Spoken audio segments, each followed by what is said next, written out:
What's up, everyone? Let's see. Oh, there we go.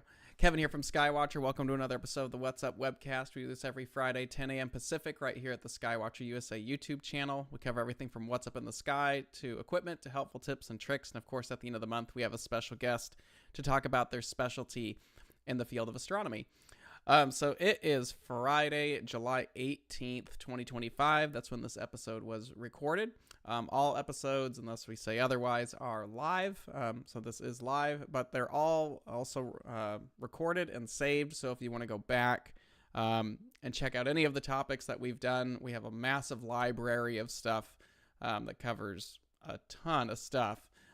So all the stuff, if you find it helpful, that's awesome. It's actually the whole point of the webcast is to just cover topics that will hopefully help our community and help people navigate through equipment and different things within the hobby. So thanks all for watching. If you like what you see here, please go ahead and subscribe, leave a like on a video. Lets us know we were doing a good job. If you want to give us some ideas for future episodes that you'd like us to cover, like a topic, you can email us at info@skywatchusa.com and just tell us the topic that you'd like to cover. If you want to stay up with what's going on at Skywatcher, head over to skywatchusa.com, hit subscribe and save up at the top, and you can join our email list, and that puts you in the email blast for new products and our monthly newsletters and all the fun stuff that comes with that. Of course, if you want to support the channel a little bit more, you can head over to our website, skywatchusa.com, and pick up any kind of equipment you might like. Our wave mounts are actually on sale right now for the summer. So you can get a nice little discount on that and all that equipment if you're looking to pick up a strain wave mount. And then if you like supporting the channel even more, you can head over to skywatch.threadless.com and pick up cool swag that will match your stuff. And I bumped the wrong button. So yeah, go check that all out. All right, so today we are talking about upgrading your mount. I'm primarily focusing on equatorial mounts. For this episode. I'm not going to go through what an equatorial mount is. This topic, I'm kind of assuming you know what it is. But equatorial mounts come in all kinds of sizes, small to large, and we're going to go over just some of that because I think many of us have gone through selecting a mount and making sure it's going to work for what we need it to do. There are a lot of options on the market, and the market's constantly changing, especially when it comes to mounts because there's a lot of new technology like strain wave, there's belt drives, there's direct drives, there's all kinds of options there. And I am out in the world, so there's all kinds of stuff that you can actually go and pick up, but I'm not going to focus on like one particular brand or another. It's just kind of a general conversation that can be applied to any mount company. But if you have some questions, you can always go in and ask or check with your dealer or what have you. All right, so upgrading your mount could really mean anything. It doesn't necessarily mean going bigger. It could be more payload. It could be for lighter weight. It could be for portability. Upgrading to me doesn't always mean going to something bigger. It could just mean going to something that makes more sense for what you're trying to achieve. So that's kind of what this whole topic's about. And we'll break it down into those 3 bullet points of selecting mounts for different things. It really all comes down to your needs, and your setup needs to work for you. I have seen a lot of people over the years who end up buying stuff that's more than they need, and it ends up being kind of like a paperweight or an anchor, and they don't enjoy their hobby, and it ends up burning them out because the system that they've put together isn't something that realistically works with their life. If something's too big and too complicated and too cumbersome, you're not going to want to go out and use it. You're like, it's a lot of work. I don't want to deal with that. Question: does Skywatcher Canada carry the same items as Skywatch USA? Because the Canada site still lists stargates and eyepieces. There are a couple different websites. There's skywatcher.com. That is the global website that just tells you about Skywatcher product offerings. Now, you can't order things off the global website, skywatcher.com. You can't order things off of that. It just shows you where the distributors for whatever the region that you're looking for are at. And then you have to check with your distributor in the region to see what products are actually listed. So for the US and Canada, technically Skywatcher USA oversees both regions. So whatever's on Skywatcher USA's website, that's what's available in Canada as well. We don't sell the Stargates anymore, and we don't have the eyepieces. We've talked about bringing Stargates back because there seems to be some demand in it, but they were very large and they were very difficult to work with if there was a problem. So we phased them out a while ago just because at the time there was a lot of Dob competition in that size, and people kind of expected our Stargates to be like some of the custom shop scopes out there, the big Dob manufacturers, where they were very customized. And it seemed like the expectations were I could get the same thing for less money. And I'm not saying the scopes were bad or anything like that. It's just when you're doing a custom Dobsonian, there's a lot of features that you can add. There's a lot more thought that's been put into transport and stuff like that. And I think the Stargates, we could better address that, particularly on transport, like with wheelbarrow handles and stuff. But right now, we don't sell Stargate here. Let's see. Okay. But really, you want to make sure, before jumping back into the topic, you want to make sure that whatever mount you're looking for is going to do what you need it to do. So make sure you take time to read, look at reviews. Now there's YouTube. You could watch all kinds of videos. Now, I will preface that you're going to get 1.5 million different perspectives on stuff when it comes to equipment. Everyone's going to have their own opinion. Your job is to kind of filter through reviews and comments and stuff that you read and specifications and kind of dial it into the mount that will best suit whatever it is that you're trying to achieve. So look around, read reviews, look at magazine reviews. There's some good YouTube reviews out there. I would stay away from reviews where people are just talking about something, but they haven't actually touched it or they don't have it in their hands. That's a bit of a cop-out. I think that's more clickbait than it is a review. If I want a review, I want someone who's touched it, who's used it. I want to know their experience. I don't want to know like your thought on something you've never touched. So, but yeah, do some research on it. Take notes. You could always call dealers. If there's a dealer that you like working with, give them a call. Go to astronomy club meetings, talk to people, see what they think. But do remember, like anything else, you're going to get a bunch of different thoughts on whatever it is. People are going to like it. People are going to hate it. There's going to be some middle ground. There's going to be people that just tell you what they think, even though they've never touched it before. So just be prepared. And of course, ask others. But just remember, your setup needs to meet your needs, what you want and what you want to achieve, because your astronomy setup is going to be unique to you. It may be very, very similar to someone else's. Maybe you're very close to a friend's setup, but ultimately it needs to be something that's going to meet what you need to do. This is your money. This is your time. You work hard for both, and you don't want to waste that and just burn it on something that you're not going to be happy with. So just make sure you do your research on it. And that's kind of what this episode's supposed to be about, is to help navigate, like, look for this, look into that. Consider this, and so on and so forth. So speaking of that, things to consider. One big thing, and I think a lot of us are in this boat. I'm in this boat a lot as well, because there's always some fun thing to play with out there. But why do you need another mount? I'm sure many have had your significant others say the same thing.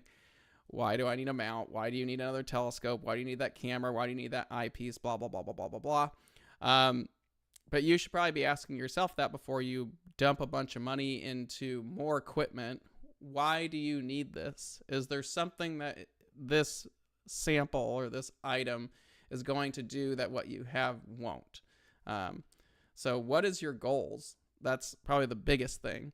What are you looking to achieve?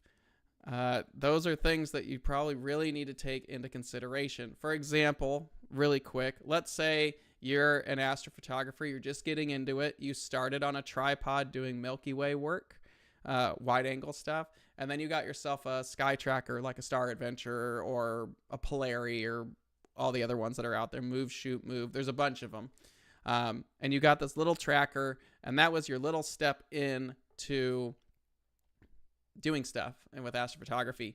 And then you're like, wow, I really like this. I want to do a telescope. Okay, now it's getting bigger. It's getting heavier. Big questions are, how much weight do I want to deal with? What payload am I going to put on it now, but what payload am I going to put on it in the future, ideally? And is this something I can set up by myself? Or is this something that's going in an observatory? Is this something I need more people around to help me with? Things like that, like the factors that go around. Can I even lift it? Can I transport it? Whatever the case may be, there's a lot of this or that you need to filter through to make sure it's like, yeah, this is ideally where I want to be. And one thing I've always told people when I was working at Woodland Hills Camera is consider future possibilities. A lot of people I have seen, they know they want to get into astrophotography, or they know they want to get up to a larger mount or whatever they want to do. I would always ask, in an ideal world, where equipment-wise do you want to go besides the mount? And if it's like, hey, I have a little 70 millimeter refractor right now, but eventually I want to do an 11-inch Schmidt Cassegrain, well, I would recommend looking into a mount that could possibly hold an 11-inch Schmidt Cassegrain in the configuration that you want.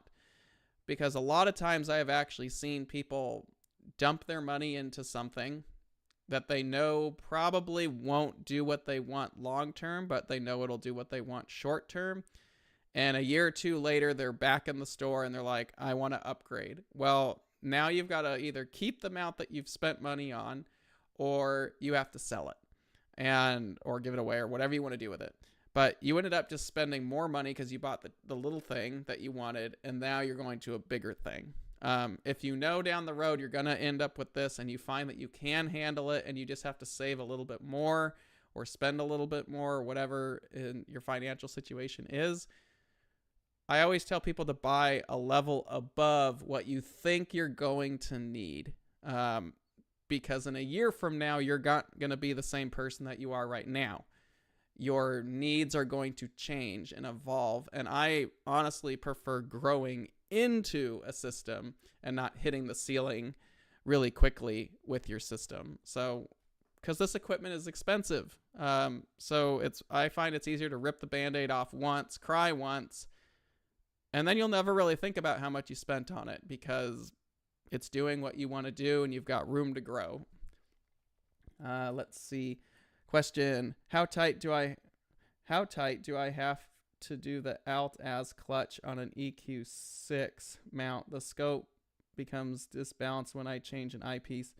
They can just be finger tight, but it sounds like the eyepieces or the telescope that you're using is long enough to where if you remove the heavy eyepiece, it causes it to go out of balance. It sounds like you're in alt-az mode with that one. So either better balance, or if you're going from like lighter eyepieces to heavier eyepieces, Teleview, they used to make it. I don't know if they make it now. And this is obviously for like 1.25 stuff. But Teleview makes, if you're switching from a big heavy 2-inch eyepiece and you're going to a lighter 1.25 eyepiece, Teleview makes this little guy right here. This one, it's called an equalizer. I've never used one, but this is what they're designed for. Is they are a machined bronze 1.25 to 2-inch adapter, which is going to be heavy. And what it does is it actually acts as like a counterweight when you're going to a bigger eyepiece to a smaller eyepiece without the need to mess with it. So that might work for you, just with the basics that I was been given. But yeah, the clutches just need to be finger tight. You don't need to wrench them down. But if you need something that's going to help, like you're going to a lighter 1.25 inch, look at the equalizer. They are a little pricey. I think they're like $80. That's a bit pricey for an 1.25 inch adapter, but it's not just that. It's a counterweight as well. Question: Need an EQ camera mount with a tripod that will fit in an airline carry-on Pelican case. The mount must carry a D700 and a Nikon 300 2.8 for solar clips. A Star Adventure 2i should do that, although the tripod, you need to find a very small tripod for that one. So, or you'd have to do like a strain wave, like a Wave 100 would be awesome. It'd be bigger. I wish we could do something smaller for that, but a strain wave could handle that without an issue. But yeah, the fact that you want to fit a tripod into a carry-on case, those little Pelican 1510 is the model for Pelican for the carry-on. Great cases. You could probably get a small tripod in there, and if you packed it carefully, you could probably fit everything in there, other than the camera, and the 300 2.8's a big lens. So, but Star Adventure should be it'd probably be pushing the limits of it, but yeah. Okay, so consider future possibilities. What are your plans for the future? Would you ideally, obviously none of this might happen, but are you planning to put a bigger telescope on it? Think about that. What do you hope to add in the future? Accessories, are you going to piggyback a telescope on there? Are we imaging? All that fun stuff. But the real big thing that I try to tell people all the time is give yourself room to grow into the setup that you're doing. Don't go so big that it's overwhelming, but maybe go a little bit higher than you think, as long as you know you can handle it physically, and give yourself room. Now, this is mainly more for if you're upgrading to go bigger, which we're going to talk about. So upgrading, in this particular part of it, we're talking about going bigger. So big scopes need big mounts. There's no way around it. I have seen a lot of people try to fit much smaller. I've seen a lot of people try to take very large telescopes and put them on very small mounts for their size, and it causes nothing but problems. If you spent a ton of money on your telescope and you put it on a very tiny mount, you're just kind of messing yourself up. Your system is only good as its weakest link. And the mount tends to be the most important part of the system, especially if you're doing astrophotography. So I would not cheap out on the mount. I know the mount is not the sexiest thing of your setup. No, everyone likes the shiny lenses and mirrors and a big mirror looking back at you.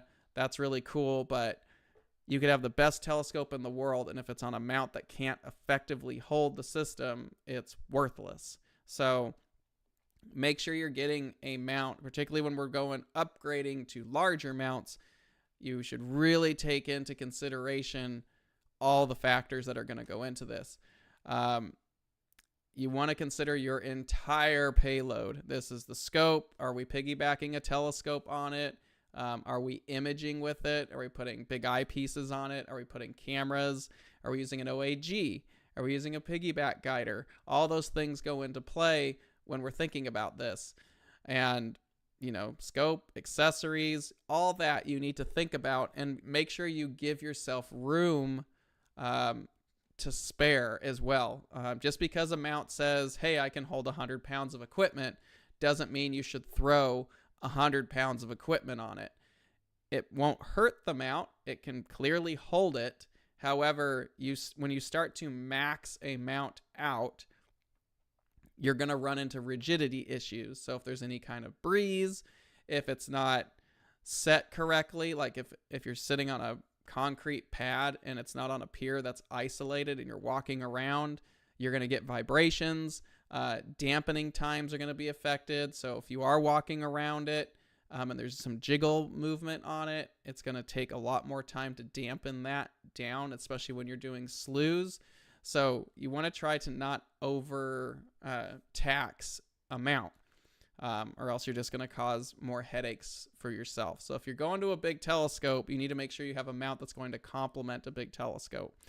And again, avoid maxing out the listed payload. I like to try to aim for about 75% or less of the listed payload if you're imaging. Visual, I think you can squeak a little bit more, but again, I like to have a mount that's larger than what I need to dampen that down. Question here. Any recommendations on a rolling cart / dolly to carry 40-pound mount and 40 pounds of weights out to a setup? You just make your own with large wheel dollies or a big storage box. JMI used to sell wheelie bars. I forgot the company that took them over, but you could check with them. Again, I can't remember their current name, but look up JMI wheelie bars, and you should be able to find who's making them now. But there are carts like that exist. You could make your own. I've seen people who are crafty make them out of wood and stuff like that, so it wouldn't be terribly hard. I would say stay away from casters, the little ones, the cheap little ones that you can like put under things and roll it. That's great if you're on a really flat surface and generally a really hard surface, but a lot of us are probably going from our garage or wherever the telescope is stored and move. Farpoint. That's who it is. Yeah, Farpoint Astro. So thank you. I could not remember the name for a second, but yeah, you could check with Farpoint. I think they still make them. I'm not really sure. I haven't worked with Farpoint in a while, so go check it out. They might have something. But yeah, if you are going to be moving a big system around on wheelie bars, get the ones with the big tires on it. So that way, when you're moving it out, you're not going to get stuck in like any cracks or any indents, like pavers and stuff. Because if it hangs up, if your little caster wheel hangs up there, it could cause the whole system to fall over, and we don't want that to happen. I own an AZ GTI. I have 9.7 pounds of payload. Should I be looking at something like an EQM35? It depends on what you want to do. If you find that you don't like the shake too much and there's too much movement, then, or if you want to do more solid work with that, you want to dampen the vibrations, then yeah, moving up from an AZ GTI to a larger mount of some kind can be helpful.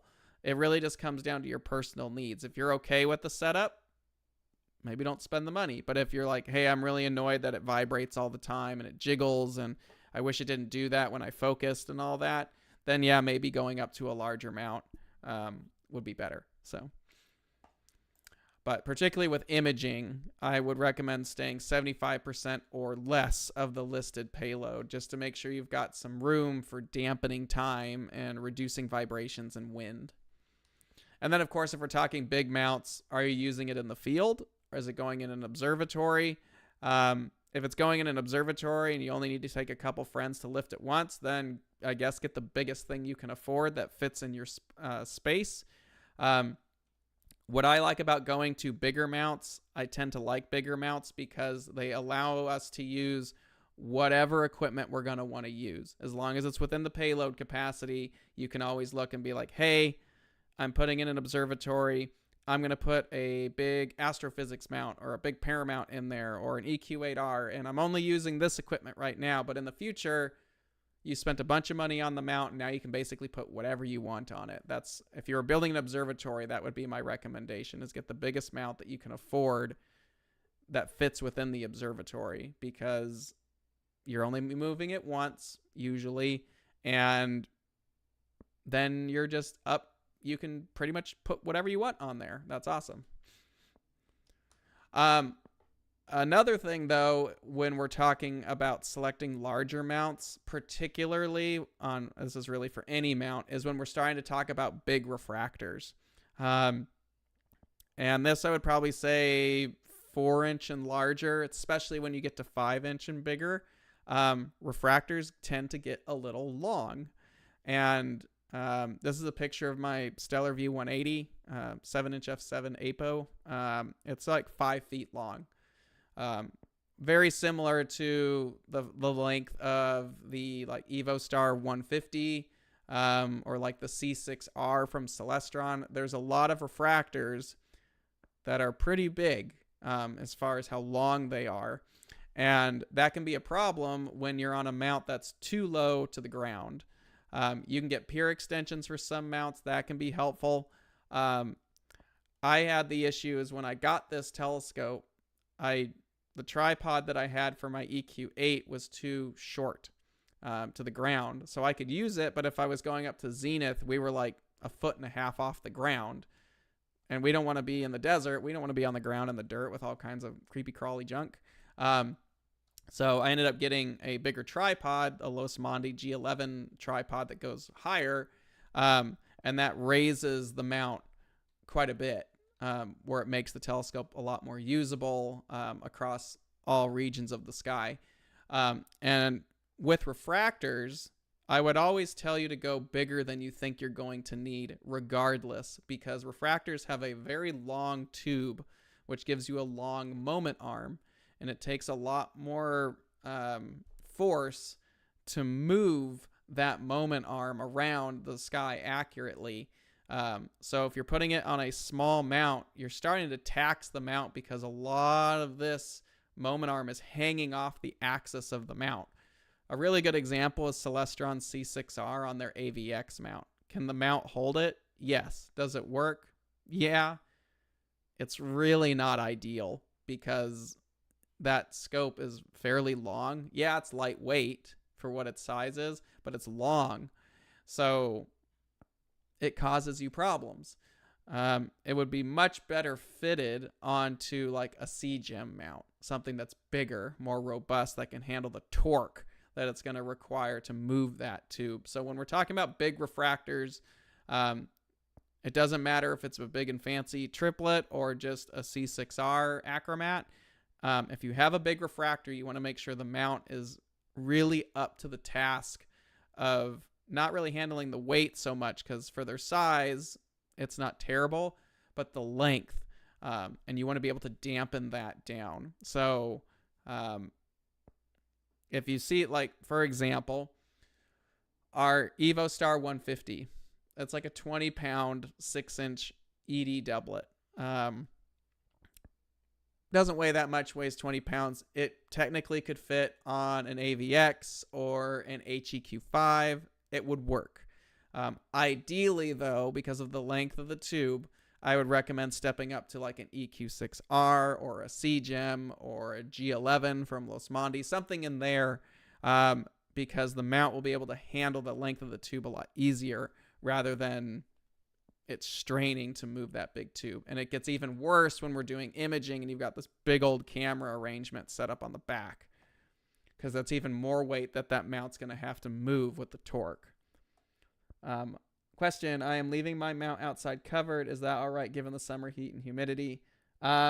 Leaving any equipment outside is definitely at your own risk. You know the area you live in the best. I have a mount out in the backyard right now. It's lived out there for probably over a year, and I put a 365 cover on it. Works perfectly fine. I would say if you are leaving high-end products outside, get a really good cover. And the 365 covers are honestly the best and most robust. But what I don't do is I don't leave my telescopes outside for extended periods of time. Especially with electronics and stuff like that, I'll take that off. Or if a storm is coming, I will take it off and I'll just cover up the mount. And if a storm is coming and you're leaving your mount out there, please make sure that it's either solidly weighted down, because just because you have a cover on it, the cover also acts as a sail. And if the wind kicks up and your system is not grounded well, it can easily push it over and damage things. And I've seen that with friends' setups. I've seen that at star parties. You just want to make sure you are prepared by leaving things out, that there are factors that we're not in control of. So I would reduce those factors as much as possible. But I don't have a problem leaving my mount outside, but I will always preface that you do so at your own risk. Next question. Speaking of torque, does it make sense to put that in the spec sheet of all mounts instead of max payload? Possibly. The problem is more people understand payload numbers than they do understanding torque. A lot of you out there that are watching, you probably have a much better understanding. A lot of you are probably even engineers. That's a pretty common thing in this hobby. You understand torque. There's a lot of people, it's particularly those who are new, that really don't understand that. And it's a lot easier to just be like, hey, keep it under this payload. So it's probably not a bad thing to do, but it's hard to tell the story of some of this stuff. And it's at times you just have to kind of learn how it works. Question, any plans to upgrade the AZ GTI? Maybe a 50i or something light and portable. It'd be cool to do something small, like a little wave mount, but nothing that I'm aware of right now. Yeah, I'm not aware of anything coming to replace the AZ GTI at this point. It's been rather popular. So, upgrading, going smaller. Now, probably a lot of people are like, why would I go smaller? Well, there's a list of reasons, and going smaller doesn't always mean we're going smaller. This also could be maybe you're upgrading from no tripod, but it doesn't always have to be bigger. Again, we're trying to really refine our setup to make it easier for us, and upgrading could mean anything to you. So you could be going from a tripod to a sky tracker for your camera systems. Small mounts are great for that. They're great for travel rigs. But again, it all comes down to you considering what you want to achieve. Now, I find that smaller systems are generally harder to put together than larger systems because a lot of times you're limited by the payload.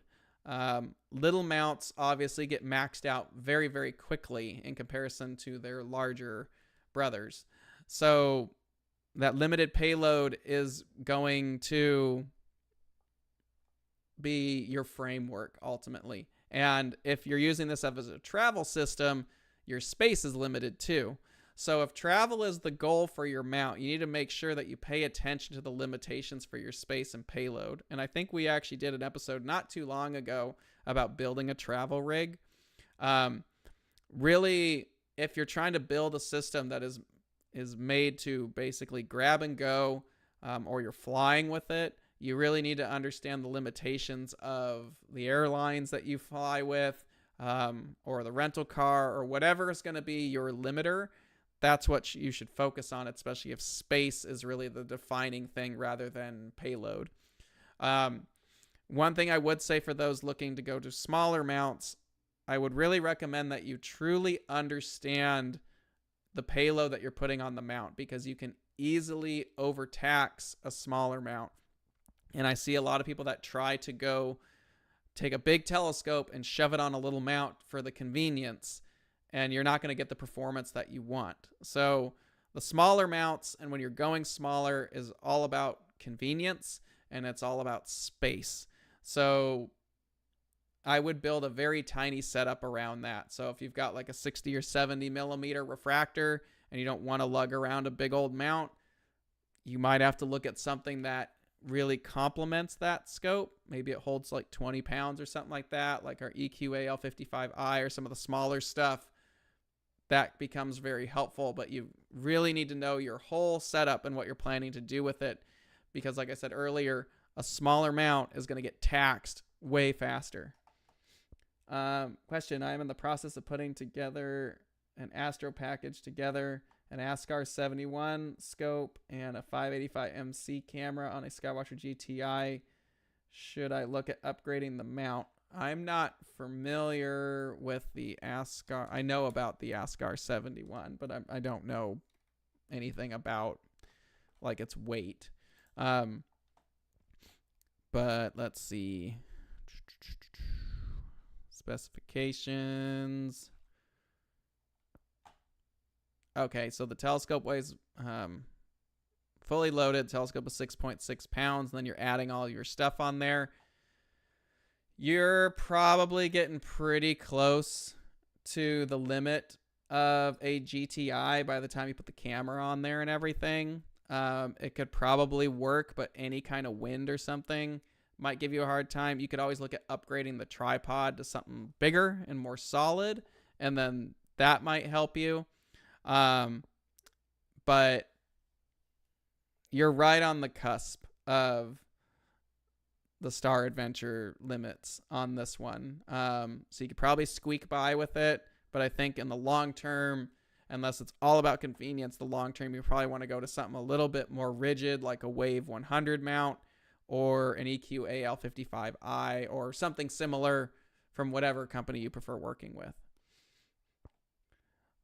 Let's see.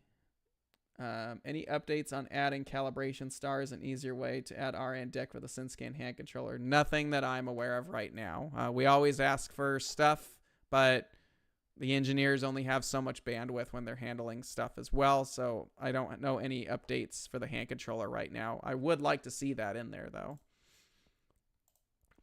All right, the last one is upgrading and going lighter.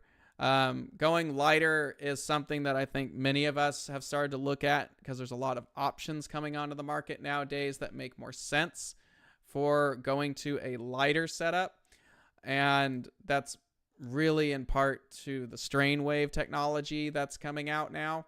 Lighter setups, again, have become very, very popular. And generally smaller and lighter means easier and more use. And do you want to get out and enjoy your hobby and be a part of the community and enjoy what you've spent your money on? Or do you sit there and you're like, this is just too much work, I don't want to do it? And I've seen a lot of people do that. They get a really nice telescope, whether you're imaging or visual, whatever the case may be. It's big, it's cool, it's impressive, and then they don't bring it out because it's too much work. So you spent all this money and it uses, like, you get it out maybe like 1 or 2 times a year. Now, if you had something smaller and easier to use, you're going to get out and use it more. The best telescope is the one that you're going to use the most. So having a system that allows you to get out and easily enjoy your hobby with the least amount of work is ideal. Why do you think smart scopes are becoming so popular? Because they're so much easier to just go out and get a fun little image out of them than putting all this other stuff together. Light mounts have their place, but they're also going to have their limitations. And this is a big thing that comes up with the strain wave mounts like our Wave 100 and 150, because these mounts can hold a good amount of weight for their size, but again, it all comes down to rigidity. So keep your, as with everything, you're probably seeing the trend here, keep your payload in mind. With strain wave mounts, it's very easy to overload these mounts. They're very light. And that's one thing we need to remember, and we've said this the entire time about strain waves, is they definitely have their place, but they're a lightweight, low-mass mount. Because they don't have a lot of mass, they don't have the ability to dampen the vibrations as well as, say, something with more mass in it. So, yes, it's light. Yes, it can handle a good amount of weight, but it still does not have that mass to reduce that vibration from wind or focusing if you're too close to the payload limits, or what have you. You want to make sure that you keep that in mind. So can a Wave 150 hold a C11? Yep, I've done it. I've imaged with it. Is it the ideal system? Probably not, because at those focal lengths, you're really asking for, you're going to start picking up other issues. So just because it can doesn't mean you should. So that's something I would say with any mount. Just because it can hold this much weight doesn't mean you should push it all the way to the ceiling, because you're going to start having more issues with it. And if you have this really nice telescope and the mount can't effectively hold it accurately, then you just burned a ton of money. So just make sure you're getting what you want out of it. Now, I myself have switched to using strain wave mounts for lighter systems because of their convenience. It's a lot easier to go to a school or to go to a resort or go in the backyard and be quick and be out and having a tracking system and doing the hobby that I love to do because these mounts do it. But I'm probably not putting a huge telescope on it. Like, I'm not putting a big refractor on these mounts. I'm putting smaller things on it. You know, like a little C8 would be a great little setup for something like that.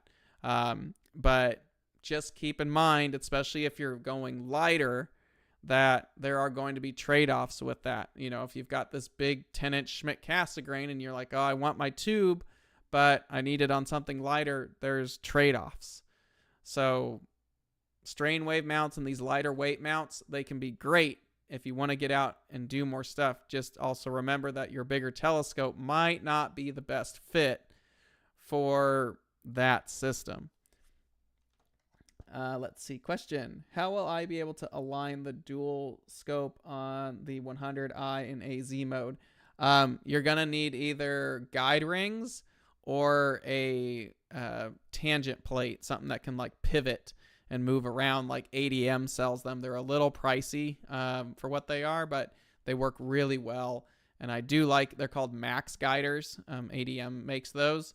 And they're really nice because they don't have to mess around with guide rings or scuff up your tube. But yeah, if you want to make sure the tubes on a Wave 100 or honestly any mount that has the dual setup, you're going to need something to pivot one of the telescopes so they line up with each other.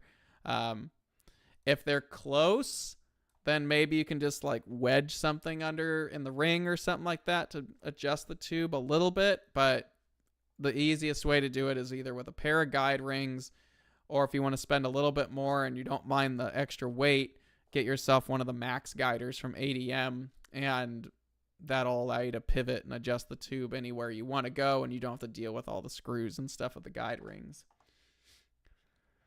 Comment, something for the engineering team. Please consider using those specialized cylindrical batteries, 18,500 or 26,700 cells, and portable power source for the bigger mounts. We can pass it along and see what they want. Ideas are always welcome, and we can always pass that along to the engineering team. But ultimately, it's up to them to decide how we move forward. So, but yeah, so ideas are always great, and there's always good ideas floating out there. I'm just letting you know, if you guys come up to us at NEAF or any event and you're like, you should do this, we hear you, we understand, and we at times will pass that along, especially if it's like, hey, that's a really good idea. We can pass that along, but ultimately it's not our call at the end of the day on what goes to production, and all of that. So, but yeah. A battery pure extension, that's actually that's not a bad idea, actually, because a lot of pure extensions are pretty much just dead, empty space. So putting something in there, that's a pretty neat idea, actually. So good ideas, guys, good ideas, and we can pass it along, but again, I can't promise anything. So. Question. Hi, how do you polar align a wave mount for solar? For me, I use a compass and I just eyeball it. It's like, yeah, that's close enough. Some of the apps, I think Polarscope Align has it. I haven't used it yet. I have a friend of mine who's done it. But there are apps that have like a daytime alignment capability where you like put the phone in the saddle and somehow it measures that and allows you to adjust to Polaris by just adjusting angles and stuff like that. So there are some applications out there you can use on your phone that could probably help with that better, but I just tend to eyeball it. So when you say engineering team, is that the team of manufacturers in the China, or is that the team in EU and US? No, so the engineering team is in China. At the factory, there is, I don't even know how many engineers are on that team. It's a big team. And they're the ones that come up with everything that you see. They're the ones that design it. They're the ones that make it. And then you have the distributors. The distributors are the ones that you see in Europe and the US and Australia and all around the world. The the Skywatcher distributors, we do talk with each other. We're like, hey, what do you think of this idea? Hey, what do you think of that idea? And then we can pitch that to the engineering team in China. And then that side, the Chinese team with management over there are the ones that ultimately decide what gets produced. As the factory, Cinta, actually owns Skywatcher. It's their brand. They get to decide what Skywatcher looks like and what products come to life. Although all of us distributors, hey, we see that there's a need for this. There's some demand. We would really like it if you would look into this. And that's usually where it gets left off. And at times, something actually comes from that. And at other times, nothing. And other times, you'll get something where it's like it started with that idea and it evolved into something completely different. So yeah. Let's see. Another question. Any new large telescopes coming out from Skywatcher? There's, by large, anyway, we do have a decent size scope coming out. I don't know when, honestly. It's going through branding process right now, so it's getting very, very close to where we can tell people about it. It'll just be an extension of one of the current lines. It's nothing that's like a brand new animal in the Skywatcher lineup. It will be an addition to a current line that's out. But there is stuff coming. It's just I'm not able to tell you guys quite yet. I'm kind of hoping it'll be ready at NEAF, by NEAF, or before then, so we can tell you guys and show you guys in person. And when it is ready, and it's not the blanket telescope. The blanket telescope has been put on the back burner, and go from that. So, but yeah, there's always stuff coming out. I'm trying to think what else.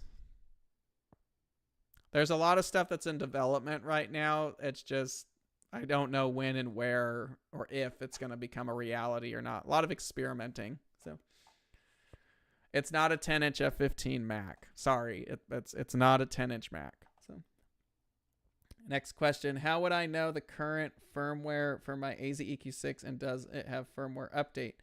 Yes. So with the hand controller that comes with your mount, turn the mount on. I think it's under setup or utilities. And under one of those menus, I'd have to go back and look. There's under there somewhere is a menu that says information. And under there, it'll tell you all the firmware versions for the firmware version of the hand controller, the firmware for the motor controller. There are different firmwares. There's two different firmwares for Skywatcher mounts. There's the hand controller firmware if you're using a SynScan hand controller, and then there's actually the motor controller firmware. So, yeah. But you can go into the controller when it's powered on, and it'll tell you the version that is currently installed, and then you can update the mount. You can update the hand controller and you can update the mount. It just depends on which generation of them that you have. A lot of our newer mounts have a USB built into it. You can download the firmware loader and the firmware that you need, plug the USB in, and then you can actually do the update that way. There's instructions online for that. The hand controllers are also very similar, but it just depends on which version you have. If it's a USB one, the USB works fine. If it doesn't have USB, you're going to need some kind of adapter. So a lot of our new stuff currently is on hold because of all the tariffs that are going on, and no one has any freaking clue what that's going to do to pricing. So a lot of stuff is currently on hold because everything financially is all over the map, and it's really difficult to bring a product to market as it is. It's really difficult to bring out a new product when you have no idea what the price is actually going to be to bring it into the country, or even what the components are. Because with tariffs, it's not just Chinese companies that are being hit with it. It's everyone who's being hit with it. Even if you're a U.S. manufacturer, you are hit with tariffs because of the raw materials, because most of them are not made here. You have to import them from all over the world. So even the US companies here are also being hit with those headaches. Ideas for a Wave 150i Mark II. I'm sure one day there'll be a Mark II, maybe, but the mount's so new that there's no talk of upgrading a Wave mount when they're not out that long. Could you please talk about the type of home positioning system in the Wave mounts? Is it mechanical, optical, or electronic, and how accurate it is? I don't know how accurate the homing sensors are. I'd have to look. But they are, I do believe they're optical sensors. So they go over, and there's a little spot in there where the encoder reads out, where it lines up with it, and it knows that that's where the point is. So I do believe it's optical / electronic, but there is an actual encoder in there, a little marker that the mount knows it's in that position. That's true for pretty much all of the mounts that we have with the homing capability. But as far as the accuracy goes, I would have to ask the engineering team. I'm not sure. So, is the EQ8 mount overkill for the blanket scope? A little bit. Yeah, it's a little bit overkill, but it works really well with it. So it's a pretty solid system, but the EQ8s are big. But yeah. I don't see any more questions, and that's pretty much it. So if you got them in, throw them in real quick. But that's pretty much it for EQ mount upgrade paths. Big keynote points. Pay attention to the payload. Consider what you might want to put on the mount in the future, and make sure you're getting something that works for you. Don't just go out and buy the biggest, fanciest thing to impress your friends, and just get what's going to work for you. But yeah, that's pretty much the end of the presentation anyway, because we were already doing questions. It just lined up that way. But that's pretty much it for this. If you like what you see here, please go ahead and subscribe. Leave a like on a video. We appreciate you guys watching every week. It's always fun to hang out with you guys. Last question here. What can I do if I want the home position of the Wave mount to be perpendicular? There's nothing. I don't know that there's much you can do with a hand controller, but in the app, you can change where you want the home position to be if you want. You can say that you're rotating it X amount. It might only be in the deck. I'd have to go back and look. But in the app, you are able to put a offset in there. So, but yeah, if you like what you see here, please go ahead and subscribe. You can always leave a like on our stuff. Let us know we're doing a good job. Always go to our website. Check out sales. If you want a Wave mount, they're on sale right now. Pick that up while you can. So, yeah, there you go there. Next week, we have... it should be David. We need to change that. David Farina, not Davey Farina. So, sorry about that, Dave. We'll fix that. Dave Farina from Cosmos Safari is going to be on next week. If you haven't seen Cosmos Safari before, it is a YouTube channel. David's a great guy. He does a lot of interviews during NEAF. He's worked with Celestron on their videos. He's got a lot of different stuff, but David's going to be here talking about what it's like starting a YouTube channel, how things change over time. So it'll be a really interesting thing if you've ever thought about starting your own YouTube channel or starting something like this. David's going to be a great person to have on for that. And we've worked with him before. I've done episodes with him. There's a few floating out there, I believe. Very professional. His videos are really high quality. So we'll have him next week. So stop by and check out all that stuff. But again, if you like what you see here, please go ahead and subscribe. Leave a like on a video. We've got some cool stuff coming to the website if you want to get a deal on some open box stuff. We've got a new clearance section coming, so you can get a really good deal on some stuff. So that'll be coming soon. We'll be here next week live once again. Thanks again, everybody. We will see you next Friday. Enjoy your weekend and clear skies and stay cool out there. Have a good one.